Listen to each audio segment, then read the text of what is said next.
Hello friends, मैं advocate B के मिश्रा एक बार फिर से आपका अपने लॉ लेक्चर सीरीज में स्वागत करता हूं। मित्रों, आज हम रेंट कंट्रोल एक्ट का जो सेकंड सेगमेंट है वो स्टार्ट करेंगे। अभी छत्तीसगढ़ सिविल जज का पेपर होने वाला है, छत्तीसगढ़ रेंट कंट्रोल एक्ट 2011 के विषय में। इसके पहले एक वीडियो में धारा 6, धारा 7, धारा 8, धारा 9 के ऊपर डाल चुका हूँ। आज इसका हम प्रारंभिक बिंदु देखेंगे, जिसमें इसका जो पहला चार्ट है ये इसके विषय में हम जानने की कोशिश करते हैं। तो देखिए, इसमें टोटल जो सेक्शन है वो टोटल सेक्शन 14 है। ये 2012 का 19वें नंबर का एक्ट है और इसको सहमति मिली और राष्ट्रपति की 5 अक्टूबर 2012 को, और गवर्नर की सहमति मिली 23 मई 2011 को।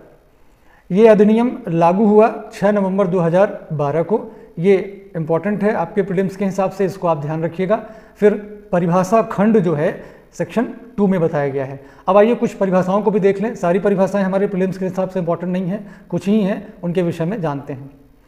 परिभाषा के पहले इसमें शेड्यूल दिया गया है। ये शेड्यूल प्रीलिम्स के लिए बहुत इंपॉर्टेंट है छत्तीसगढ़ में, आपको ये याद करना पड़ेगा।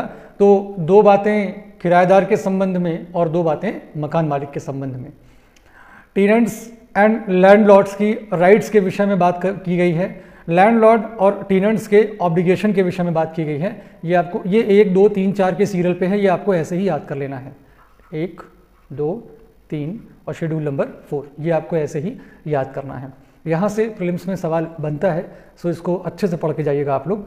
और एक प्रश्न प्री का और बनता है कि नगर पालिका क्षेत्र से छत्तीसगढ़ में आप क्या समझते हैं।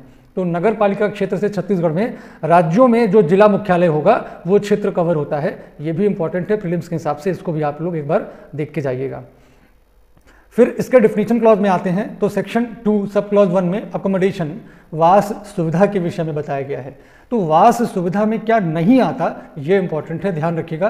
कृषि प्रयोजन के लिए जितनी भी भूमि इस्तेमाल होगी वो वास सुविधा में नहीं आएगी। फिर इसका सेक्शन 2 सब क्लॉज 2 एग्रीमेंट की बात करता है, सामान्य है, केवल न्यूमेरिकल्स याद करके जाइएगा। हैबिचुअल ऑफेंडर 2 उपखंड 4 में बताया गया है।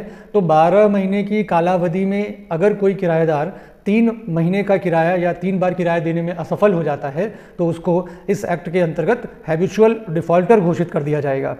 फिर ऐसे ही 2(9) में रेंट के अंतर्गत कंसिडरेशन प्रतिफल आता है, ये ध्यान रखिएगा। फिर रेंट कंट्रोलर 2(10) में और रेंट कंट्रोल ट्रिब्यूनल 2(11) में, जिसके विषय में धारा 6 और 7 में भी प्रावधान किया गया है। आप मेरी पुरानी वीडियो से इसको वहाँ पे समझ लीजिएगा। सोशल न्यूसेंस 2(12) में दिया, 2(13) में दिया गया है। 2(13) 2 सब क्लॉज 13 में सोशल न्यूसेंस, ये भी याद कर लीजिएगा। यहाँ से प्रीलिम्स के जो सवाल बनते हैं मैं आपको उतनी ही चीज़ें बताऊँगा। फिर आते हैं धारा 3। धारा 2 में केवल इतना ही डिफिनीशन खंड पढ़ के जाइएगा और आपको कुछ अतिरिक्त में पढ़ने की आवश्यकता नहीं है, यहाँ से आपके प्रीलिम्स पेपर फंस जाएगा। फिर हम लोग आते हैं सेक्शन 3 में। सेक्शन 3 बात करता है छूट की। तो छत्तीसगढ़ रेंट कंट्रोल एक्ट ऐसी कौन कौन सी जगहों पे लागू नहीं होगा, इसका ये आशय हुआ। तो देखिए 2 जगहें ऐसी हैं जहाँ पे ये लागू नहीं होगा। पहला, शासन का कोई वास स्थान, मतलब गवर्नमेंट अकोमोडेशन वाली जो जगहें होंगी वहाँ पे Chhattisgarh rent control act exempted है, छूट प्राप्त है ऐसी जगहों को। या शासन जिनको बाय नोटिफिकेशन डिक्लेयर कर दे, उन जगहों पे भी छत्तीसगढ़ रेंट कंट्रोल एक्ट लागू नहीं होगा। फिर सेक्शन 4 में टेनेंसी ऑफ एग्रीमेंट लिखा है, इसको छोड़ दीजिएगा, वहाँ के हिसाब से ये इंपॉर्टेंट नहीं है। फिर हम लोग आते हैं सेक्शन 5 में। सेक्शन 5 बात करता है rent to be as agreed, भाड़ा सहमति के अनुसार नियत किया जाएगा। तो इसका जो क्लॉज 1 है उसको अपन एक बार डायरेक्ट से रीड करते हैं, देख लीजिए। The rent payable for any accommodation shall subject to other provisions of this act be such as may be agreed upon between the landlord and the tenant, and it shall not include the charges payable for amenities which may be agreed upon separately and shall be payable accordingly। तो ध्यान से देखिएगा, भाड़ा सहमति के अनुसार देय होगा, अर्थात जो मकान मालिक और किराएदार के बीच में सहमति बनेगी उसी हिसाब से किराया देय होगा। चलिए, यहाँ पे हमने एक सहमति शब्द देख लिया। अब प्रश्न ये खड़ा होता है कि सहमति तो किराए के संबंध में बन गई, सहमति किराए के संबंध में बन गई, पर सहमति बनने बसते किराया थोड़ी मिलेगा। तो किराया कब देय होगा, कब आपको किराया देना है।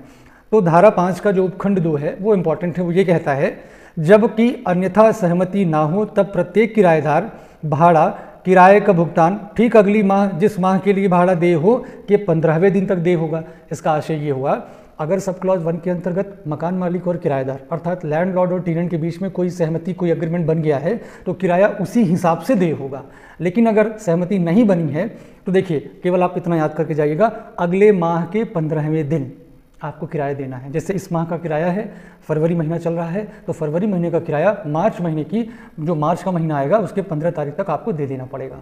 ठीक है। इसके आगे का जो कॉन्सेप्ट है, धारा 6, धारा 7, धारा 8, धारा 9 मेरे प्रीवियस वीडियो में आपको मिल जाएगा, आप वहाँ पे देख लीजिएगा। उसके आगे 3-4 सेक्शन इसके और बचे हैं, तो नेक्स्ट वीडियो कल अपलोड करूँगा या बहुत जल्दी अपलोड करूँगा, आप वहाँ से देख लीजिएगा। Thank you so much.